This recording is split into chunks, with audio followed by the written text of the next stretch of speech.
আহার করো পরিমিত, ধ্যান করো নিয়মিত, বই পড়ো মনোযোগ দিয়ে, চিন্তা করো গভীরভাবে, পরিকল্পনা করো দূরদৃষ্টির সাথে।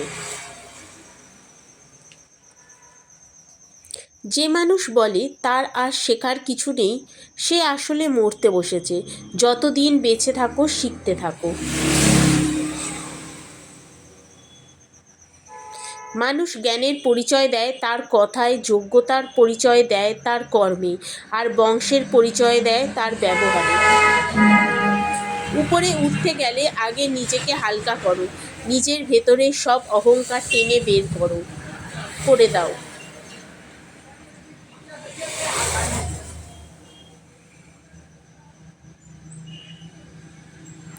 পেছনে তাকিও না, শুধু সামনের দিকে তাকাও। অসীম শক্তি, অসীম উদ্যম, অসীম সাহস এবং অসীম ধৈর্য সম্পন্ন মানুষ পারে যে কোনো কার্য সম্পন্ন